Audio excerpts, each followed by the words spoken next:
Chapter 10: How to Find and Fix the Causes of Your Bad Habits. In late 2012, I was sitting in an old apartment just a few blocks from Istanbul's most famous street, Istiklal Caddesi.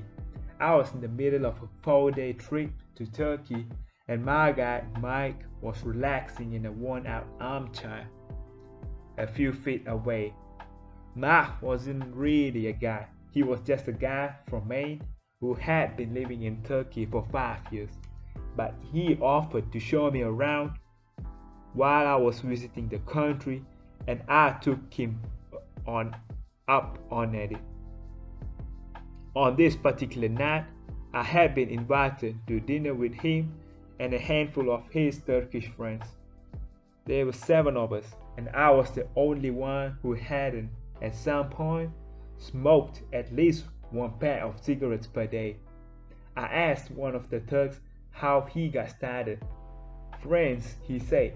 "It always starts with your friends. One friend smokes, then you try it." What was truly fascinating was that half of the people in the room had managed to quit smoking.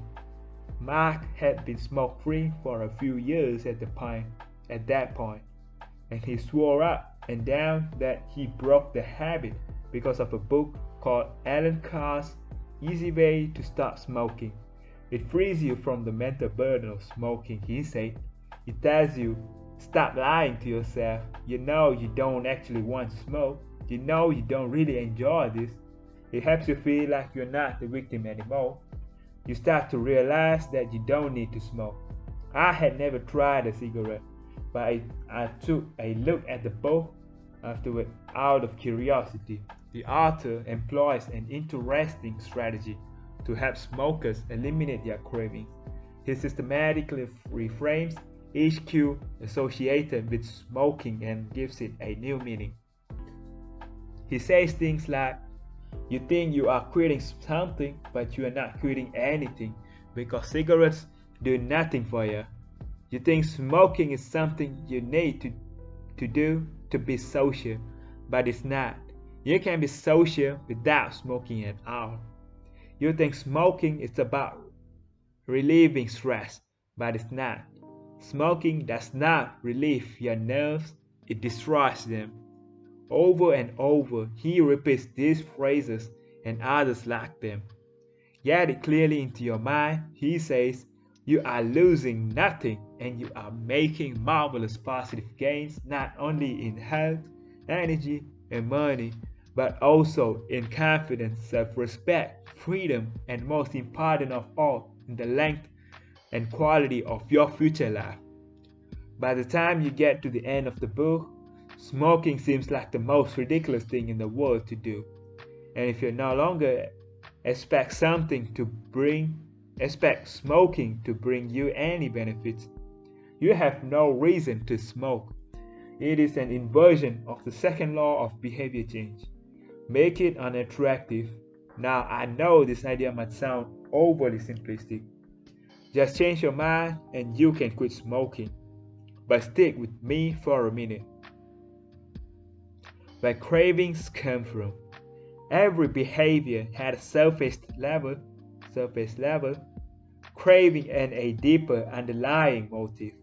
I often have a craving that goes something like this. I want to eat tacos. If you were to ask me why I want to eat tacos, I wouldn't say because I need food to survive. But the truth is, somewhere deep down, I am motivated to eat tacos because I have to eat to survive. The underlying motive is to obtain food and water, even if my specific craving is for a taco. Some of our underlying motives include conserve energy, obtain food and water, find love and reproduce, connect and bond with others, win social acceptance and approval, reduce uncertainty, and finally achieve status and prestige. A craving is just a specific manifestation of a deeper underlying motive. Your brain did not evolve into a desire to smoke cigarettes, or to check Instagram, or to play video games. At a deep level, you simply want to reduce uncertainty and relieve anxiety, to win social acceptance and approval, or to achieve status. Look at nearly any product that is habit forming, and you will see that it does not create a new motivation, but rather latches on to the underlying motives of human nature. Find love and reproduce using Tinder, connect and bond with others browsing Facebook, win social acceptance and approval, which is posting on Instagram, reduce uncertainty through searching on Google, and finally achieve status and prestige by playing video games. Your habits are modern day solutions to ancient desires, new versions of old vices. The underlying motives behind human behavior remain the same. The specific habits we perform differ based on the period of history. Here's the powerful part. There are many different ways to address the same underlying motive. One person might learn to reduce stress by smoking a cigarette. Another person learns to ease their anxiety by going for a run. Your current habits are not necessarily the best way to solve the problems you face. They are just the methods you learn to use. Once you associate a solution with the problem you need to solve, you keep coming back to it. Habits are all about associations. These associations determine whether we predict a habit to be worth repeating or not. As we covered in our discussion of the first law, your brain is continually absorbing information and noticing cues in the environment. Every time you perceive a cue, your brain runs a simulation and makes a prediction about what to do in the next moment. Cue, you notice that the stove is hot. Prediction, if I touch it, I will get burned, so I should avoid touching it. Cue, you see that the traffic lights turn green, and the prediction, if I step on the gas, I will make it safely through the intersection and get closer to my destination. So I should step on the gas. You see a cue, categorize it based on past experience, and determine the appropriate response. This all happens in an instant, but it plays a crucial role in your habits because every action is preceded by a prediction. Life feels reactive, but it is actually predictive. All day long, you are making your best guess of how to act given what you have just seen and what has worked for you in the past. You are endlessly predicting what will happen in the next moment. Our behavior is heavily dependent on these predictions. Put another way, your behavior is heavily dependent on how we interpret the events that happen to us, not necessarily the objective reality of the events themselves. Two people can look at the same cigarette, and one feels the urge to smoke while the other is repulsed by the smell. The same cue can spark a good habit or a bad habit, depending on your prediction. The cause of your habits is actually the prediction that precedes them. These predictions lead to feelings, which is how we typically describe a craving. A feeling, a desire, an urge. Feelings and emotions transform the cues we perceive and the predictions we make into a signal that we can apply. They help explain what we are currently sensing. For instance, whether or not you realize it, you are noticing how warm or cold you feel right now. If the temperature drops by 1 degree, you probably won't do anything. If the temperature drops 10 degrees, however, you will feel cold and put another layer of clothing. Feeling cold was the signal that prompted you to act. You have been sensing the cues the entire time, but it is only when you predict that you would be better off in a different state that you take action. A craving is the sense that something is missing. It is the desire to change your internal state. When the temperature falls, there is a gap between what your body is currently sensing and what it wants to be sensing. This gap between your current state and your desired state provides a reason to act. Desire is the difference between where you are now and where you want to be in the future. Even the tiniest action is tinged with the motivation to feel differently than you do in the moment. When you binge eat or light out or browse social media, what you really want is not a potato chip or a cigarette or a bunch of likes. What you really want is to feel different. Our feelings and emotions tell us whether to hold steady in our current state or to make a change. They help us decide the best course of action. Neurologists have discovered that when emotions and feelings are impaired, we actually lose the ability to make decisions. We have no signal of what to pursue and what to avoid. As the neuroscientist Antonio Damasio explains, it is emotion that allows you to mark things as good, bad, or indifferent. To summarize, the specific cravings you feel and habits you perform are really an attempt to address your fundamental underlying motives. Whenever a habit successfully addresses a motive, you develop a craving to do it again. In time, you learn to predict that checking social media will help you feel loved, or that watching YouTube will allow you to forget your fears. Habits are attractive when we associate them with positive feelings, and we can use this insight to our advantage rather than to our detriment. How to reprogram your brain to enjoy hard habits. You can make hard habits more attractive if you learn to associate them with a positive experience. Sometimes all you need is a slight mindset shift. For instance, we often talk about everything we have to do in a given day. You have to wake up early for work. You have to make another sales call for your business. You have to cook dinner for your family. Now imagine changing just one word. You don't have to, you get to. You get to wake up early for work. You get to make another sales call for your business. You get to cook dinner for your family. By simply changing one word, you shift the way you view each event. You transition from seeing these behaviors as burdens and turn them into opportunities. The key point is that both versions of reality are true. You have to do those things, and you also get to do them. You can find evidence for whatever mindset we choose. I once heard a story about a man who uses a wheelchair.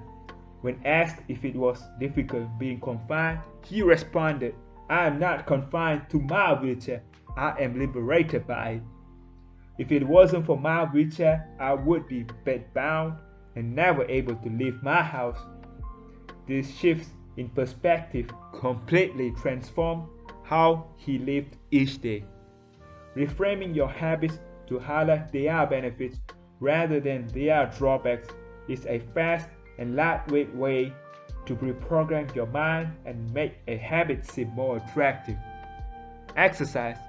Many people associate exercise with being a challenging task that drains energy and wears you down. You can just as easily view it as a way to develop skills and build you up.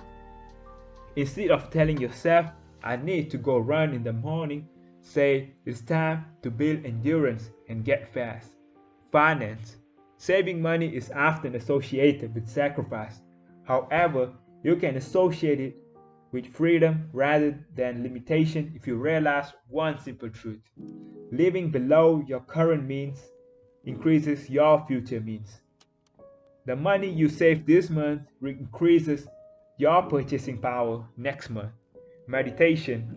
Anyone who has tried meditation for more than 3 seconds knows how frustrating it can be when the next distraction inevitably pops into your mind. You can transform frustration into delight when you realize that each interruption gives you a chance to practice returning to your breath. Distraction is a good thing. because you need distractions to predict meditation. Pre-game jitters. Many people feel anxious before delivering a big presentation or competing in an important event. They experience quicker breathing, a faster heart rate, heightened arousal. If we interpret these feelings negatively, then we feel threatened and tense up. If we interpret these feelings positively, then we can respond with fluidity and grace. You can reframe I am nervous to I am excited and I am getting an adrenaline rush to help me concentrate. These little mindset shifts aren't magic, but they can help change the feelings you associate with a particular habit or situation. If you want to take it a step further, you can create a motivation ritual. You simply practice associating your habits with something you enjoy. Then you can use that cue whenever you need a bit of motivation. For instance, if you always play the same song before having sex, then you will begin to link the music with the act. Whenever you want to get in the mood, just press play. Ed Latimo, a boxer and writer from Pittsburgh, benefited from a similar strategy without knowing it. At realization, he wrote, my focus and concentration goes up just by putting my headphones on while writing. I don't even have to play any music. Without realizing it, he was conditioning himself. In the beginning, he put his headphones on, played some music he enjoyed, and did focus work. After doing it 5, 10, 20 times, putting his headphones on became a cue that he automatically associated with increased focus. The craving followed naturally. Athletes use similar strategies to get themselves in the mindset to perform. During my baseball career, I developed a specific ritual of stretching and throwing before each game. The whole sequence took about 10 minutes, and I did it the same way every single time. While it physically warmed me up to play, more importantly, it put me in the right mental state. I began to associate my pre-game ritual with feeling competitive and focused. Even if I wasn't motivated beforehand, by the time I was done with my ritual, I was in game mode. You can adapt this strategy for nearly any purpose. Say you want to feel happy in general. Find something that makes you truly happy, like petting your dog or taking a bubble bath, and then create a short routine that you perform every time before you do the thing you love. Maybe you take 3 deep breaths and smile. 3 deep breaths, smile, pet the dog, repeat. Eventually, you will begin to associate this breath and smile routine with being in a good mood. It becomes a cue that means feeling happy. Once established, you can break it out anytime you need to change your emotional state. Stressed at work? Take 3 deep breaths and smile. Sad about life? 3 deep breaths and smile. Once a habit has been built, the cue can prompt a craving, even if it has little to do with the original situation. The key to finding and fixing the causes of your bad habits is to reframe the associations you have about them. It's not easy, but if you can reprogram your predictions, you can transform a hard habit into an attractive one. Chapter summary. The inversion of the second law of behavior change is make it unattractive. Every behavior has a surface level craving and a deeper underlying motive. Your habits are modern day solutions to ancient desires. The cause of your habits is actually the prediction that precedes them. The prediction leads to a feeling. Highlight the benefits of avoiding a bad habit to make it seem unattractive. Habits are attractive when we associate them with positive feelings and unattractive when we associate them with negative feelings. Create a motivation ritual by doing something you enjoy immediately before a difficult habit.